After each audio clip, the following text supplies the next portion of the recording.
কত উপাসনা করলাম, কিন্তু পথের সন্ধান কই। লোকে বলে কেশব বাবু নাকি অবতার। সত্যি কি তাই? কি জানি।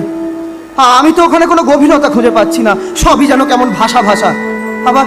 আবার কেশব বাবু সে যদি অবতারই হবেন, তাহলে কি আমার পিপাসা মিটত না? কি জানি। হে প্রভু, তোমার ভাবে একেবারে ডুবিয়ে দাও আমায়, সঠিক পথের সন্ধান জানিয়ে দাও। কি করলে এই জগৎ সংসার ভুলে মন সমাধিস্থ হয় তা শিখিয়ে দাও প্রভু। কৃপা করো প্রভু, কৃপা করো, কৃপা করো, কৃপা করো।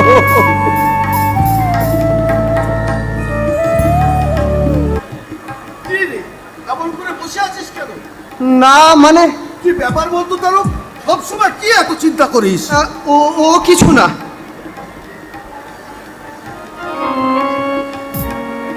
তুই কি এখনই কলকাতা ফিরে যাবি? আগে হ্যাঁ বাবা। কেন? একদিন কি একটি রাত বাড়িতে থাকা যায় না? না ঠিক তা নয়। তোর স্ত্রীর ওপর তোর একটা কর্তব্য আছে, তোরা কি? স্ত্রীর ওপর যতটুকু কর্তব্য করা উচিত তা তো আমি করেছি বাবা। ওটা কর্তব্য নয় বাবা, মাসে মাসে ভরণ পোষণ আর অসুখের জন্য কতগুলো টাকা পাঠানোই শুধু কর্তব্য নয়, এর বাইরেও।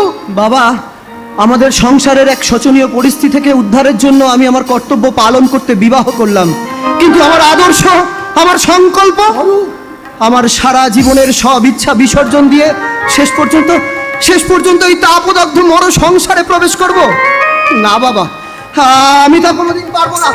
কিন্তু তোর স্ত্রী, আমার বৌমা, তাকে আমি সব বলেছি বাবা। কি বলেছিস তুই তারক? বৌমাকে? হ্যাঁ বাবা, একটা সরল নিষ্পাপ বালিকার কাছে কিছুই লুকোইনি আমি। তারক, বাবা, বাবা, তুমি যেটা বলছো সেটা একবার ভেবে দেখো বাবা। এই যে তার পক্ষে সম্ভব? তোর বিয়ের আগে যখন আমি প্রথম বৌমাকে দেখি, তখন দেখা মাত্রই আমি আমার আরাধ্যা ইষ্ট দেবীর ভাবে আবিষ্ট হয়ে যাই।